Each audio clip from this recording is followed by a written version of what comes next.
et située juste au sud de la ville de Dublin, offrent une échappée sauvage loin de la vie urbaine.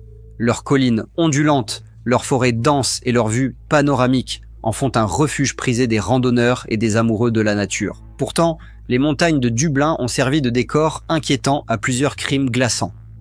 Aujourd'hui, je vais vous raconter un crime qui a bouleversé toute la nation irlandaise dans les années 90. Le 1er septembre 1991, par un matin frais de dimanche vers 6h30, un cycliste se rendant au travail a fait une découverte terrifiante près des contreforts des montagnes de Dublin.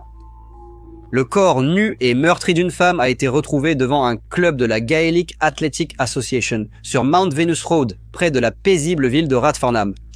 Le cycliste a immédiatement alerté les Gardaí. La scène macabre témoignait d'un acte de violence épouvantable, une attaque frénétique qui entrait aussi bien les enquêteurs que le public. La vie de la victime avait été brutalement éteinte, son corps nu portant les cicatrices d'une lutte acharnée. Une autopsie réalisée par le médecin légiste de l'État, le docteur John Harbison, a révélé que la victime était morte noyée à la suite d'un saignement dans les voies respiratoires. Ce n'était pas un simple accident, c'était un acte délibéré. Elle présentait 18 blessures à la tête et au cou, dont une lacération du côté droit du front, où des fractures du crâne étaient visibles à l'œil nu. Elle a été attaquée avec une telle violence que son nez avait été aplati. L'attaque a continué après la mort de la victime. Des éraflures sur ses fesses et ses genoux laissaient penser à un violent traînement sur un terrain impitoyable. Ses mains et son poignet, meurtris, racontaient l'histoire d'une défense désespérée contre l'assaut. Et puis, il y avait ce détail glaçant. Le meurtrier lui avait roulé dessus, laissant des traces de pneus boueuses imprimées sur ses cuisses. Des éclaboussures de sang s'étendaient à partir de la tête de la victime. À 1m80 à droite et à 2m70 à gauche. Même les détectives chevronnés étaient bouleversés par la brutalité de sa mort. Elle avait également un taux d'alcoolémie 3 fois supérieur à la limite légale pour conduire. Quelqu'un a-t-il profité de son état d'ébriété? Curieusement, malgré sa nudité, il n'y avait aucun signe d'agression sexuelle. L'enquête a commencé sérieusement, menée par des officiers du TELOC et de l'unité centrale des détectives. Mais avant que justice ne soit rendue, ils devaient découvrir son identité. La femme portait une alliance russe à la main droite et une alliance à la main gauche. Les détectives ont trouvé des vêtements abandonnés, un short et un haut sans manches près de son corps, et puis il y avait l'arme du crime, une grosse pierre utilisée avec une intention meurtrière. Comme le garde avait communiqué les détails de sa tenue et de ses bijoux à la presse, ils espéraient que quelqu'un la reconnaîtrait. La nation retenait son souffle, attendant des réponses à ce mystère glaçant. Un jour plus tard, une avancée survint lorsqu'ils tombèrent sur sa voiture, une Peugeot 205 blanche, abandonnée dans le quartier de Dolphins Barn à Dublin. Dans le véhicule, ils trouvèrent un sac à main, des chaussures de femme et une empreinte de main ensanglantée. Cette découverte cruciale a finalement permis d'identifier la défunte. La victime était Patricia O'Toole, 32 ans. La voiture fournit plus d'indices. Des taches de sang souillaient l'intérieur, renforçant la théorie selon laquelle il ne s'agissait pas d'un crime ordinaire. Cela portait les marques d'une attaque maniaque. Un officier a confié. Patricia s'est battue courageusement pour sa vie. Elle s'est défendue avec acharnement dans la voiture et au sol, mais a finalement succombé à une série de coups violents. Étrangement, rien ne semblait manquer dans le sac à main, ce qui exclut le vol comme mobile. Le garde devait maintenant s'atteler à la tâche ardue de reconstituer les derniers déplacements de Patricia O'Toole. Qui était-elle et qu'est-ce qui l'avait menée à ce destin tragique? Patricia, presque mariée à 32 ans, avait grandi sur Brookstone Road, à Baldoyle, au cœur du comté de Dublin. Elle était la cadette de 2 sœurs. Elle était décrite par son amie, Chrissy Octor, comme une fille formidable, très extravertie. Patricia faisait tout son possible pour aider. Le jour, elle travaillait comme employée dans le service des retraites d'une compagnie d'assurance. Mais ses ambitions allaient bien au-delà du monde de l'entreprise. Elle venait récemment d'obtenir son diplôme d'instructrice de fitness et rêvait de travailler à l'étranger dans ce domaine. Son époux Brian, marié depuis 1 an, partageait sa vision. Ensemble, ils discutèrent de projets pour déménager à Los Angeles, où Patricia espérait inspirer les autres en tant qu'instructrice d'aérobic. L'enquête s'est tournée vers la nuit du vendredi 31 août 1991. Patricia avait rejoint des collègues pour boire un verre afin de célébrer le départ d'une amie du travail. La tournée des bars les a d'abord menés au pub Scruffy Murphy sur Baggot Street, puis à l'Abracadabra au pub Russell, et ensuite Patricia a partagé un repas avec le couple marié au Pronto Grill.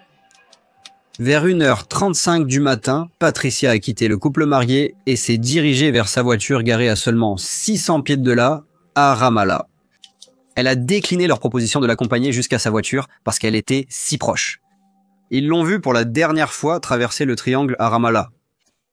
Selon les témoins qui se sont manifestés, une Patricia perdue et désorientée a arrêté sa voiture à 4 reprises pour demander son chemin à des piétons et des automobilistes, entre 1h45 du matin et 3h30 du matin. Les témoins se souviennent qu'elle semblait ivre et confuse. Certains ont dit qu'elle avait l'air visiblement bouleversée. Elle essayait de trouver le chemin pour rejoindre son amie, Christy, à Inchicore. La visite aurait été inattendue pour Christy, surtout à une heure aussi tardive. Pour être précis, c'était au 56, avenue Connolly-Inchicore, Dublin.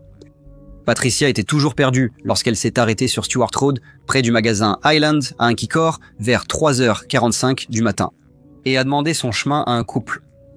Malheureusement, cette rencontre fortuite allait s'avérer fatale pour Patricia. 2 barman rentrant chez eux après leur service ont été témoins de cette rencontre. Le couple en question était composé de Sean Courtney, un soldat de 27 ans père divorcé de 2 enfants et de sa petite amie Rosalind Holland. Ce qui s'est passé lors de cette rencontre fatidique, écoutez la suite pour découvrir la vérité choquante. Il était tôt le matin du 31 août 1991, Courtney et sa petite amie Rosalind Holland rentraient chez eux après une soirée en discothèque. Les effets de 13 pintes de bière pesaient lourdement sur Courtney alors qu'il se tenait dans sa boutique Highland près d'Inchicore, puis une voiture blanche s'est arrêtée. La femme au volant n'était autre que Patricia O'Toole, cherchait son chemin vers Carnally Avenue dans l'Inchicore. Courtney, qui connaissait bien la route, s'est avancé pour aider. Sa petite amie ne savait toujours pas où c'était, mais Courtney a guidé la femme avec assurance. Patricia ne comprenait pas les instructions et a demandé s'il pouvait lui montrer à la place. Courtney a sauté sur le siège passager avant et Rosalind s'est assise derrière. Selon Courtney, il a dit à Patricia qu'ils étaient tous les deux fatigués et qu'il lui montrerait où se trouvait la route si elle déposait d'abord sa petite amie de l'époque, Rosalind Holland, à leur appartement, puis le déposer lui aussi là-bas après qu'il lui ait montré le chemin. Après avoir déposé sa copine, Courtney a indiqué à Patricia la direction de l'avenue Colony. Tout au long du trajet, ils discutaient et il racontait à Patricia sa vie, son travail et sa relation. Courtney a dit que Patricia a alors arrêté la voiture à l'intersection de l'avenue Connolly et lui a soudainement dit qu'elle pouvait l'accuser de l'avoir agressée et que ce serait sa parole contre la sienne. Selon Courtney, il n'a ressenti que de la colère en entendant cela, car un de ses collègues de l'armée avait été accusé à tort d'une chose de nature similaire. Il a dit qu'il était sous le choc et que la rage l'a submergé. Il a commencé à frapper Patricia. Il lui a donné plusieurs coups de poing et elle s'est effondrée contre le volant. Il l'a déplacée sur le siège passager puis s'est installé au volant, pris de panique. Il a conduit en passant par Circular Road, le pont Herbiton, et en direction des montagnes de Dublin. Peu de temps après, Patricia a repris connaissance et a commencé à crier. Malheureusement, il y a une zone où personne ne peut vous entendre crier. Il s'est arrêté à une entrée et a mis ses mains autour de son cou. Ils ont commencé à se battre et elle est tombée par la portière passager. Elle est tombée sur le dos et a commencé à reculer. Courtney a affirmé qu'elle criait encore et qu'il voulait qu'elle s'arrête. Alors il a ramassé une pierre et l'a frappée violemment. Il se souvient seulement avoir entendu Patricia lui dire d'une voix faible « Ne gâche pas ta vie avant qu'elle ne se taise !» Il a laissé tomber la pierre et s'est rendu compte que Patricia était partie. Les aveux de Sean Courtney étaient cohérents avec les preuves médico-légales retrouvées. Il a pensé à mettre le corps dans le coffre de la voiture. Il a ensuite enlevé les vêtements de Patricia et les a jetés dans le champ pour faire croire à une agression sexuelle. Il est ensuite monté dans sa voiture et l'a conduite. Il a reculé et senti la voiture le percuter. Il a ramené la voiture en ville et l'a laissée sur Dolphin Road. C'est après être sorti de la voiture qu'il s'est rendu compte qu'il était couvert de sang. Il s'est arrêté à un pont d'égout pour se laver le sang des mains dans le canal. Il a aussi jeté les clés de la voiture. Le soldat est retourné à son appartement sur South Circular Road. Il a été conduit dans l'appartement par sa partenaire vers 8h39 du matin. Il a appris que le corps de Patricia avait été retrouvé grâce au journal et à la confession de Rosalind Holland, finalement. Courtney a attribué ses actes au syndrome de stress post-traumatique, car il avait effectué 2 missions au Liban en 1987 et 1988. Il a affirmé ne pas avoir reçu le traitement adéquat pour ce trouble. Les Gardaí croient que Courtney avait l'intention de violer et de tuer Patricia. Le procès, Sean Courtney, en uniforme militaire, a raconté son histoire devant le tribunal et il a éclaté en sanglots lorsqu'il a décrit comment il avait attaqué Patricia. Son équipe de défense a soutenu que Sean Courtney n'est pas coupable pour cause de folie. Après 6 heures de délibération, le jury a déclaré Sean Courtney coupable de meurtre et il a été condamné à la peine obligatoire de réclusion à perpétuité. Lorsque le verdict a été annoncé, Sean Courtney a crié « Ce n'était qu'une putain de clocharde ».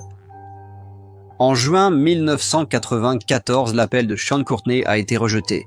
En septembre 2010, Sean Courtney a demandé une libération anticipée car il était devenu père d'un enfant à la fin de 2009. Il avait apparemment bénéficié de permissions temporaires pendant les vacances de Noël les 3 années précédentes. Il a rencontré sa nouvelle compagne alors qu'elle rendait visite à quelqu'un d'autre en prison. Le public était choqué d'apprendre qu'un meurtrier avait bénéficié d'une permission de sortie. Février 2013. Après avoir passé 20 ans derrière les barreaux, Sean Courtney a été libéré. Lui, sa compagne et leur enfant ont déménagé à Dublin. Conclusion. Le cas tragique de Patricia O'Toole met en lumière la banalité des motifs sauvages chez tous les êtres humains. Malgré les contraintes de la civilisation, l'obscurité présente chez certains individus peut conduire à des actes violents. Le caractère aléatoire de la rencontre et la brutalité de l'attaque soulignent la fragilité de la vie humaine et le potentiel de cruauté qui sommeille sous la surface. Cette affaire tragique sert de rappel frappant des complexités de la nature humaine où la lumière et l'obscurité coexistent, éclatant parfois de manière horrible. Merci d'avoir écouté cette histoire. Si vous avez aimé cette vidéo, cliquez sur j'aime, abonnez-vous si ce n'est pas fait et partagez-la avec vos amis. Votre engagement et votre soutien nous aident vraiment à couvrir plus d'histoires de true crime. Merci.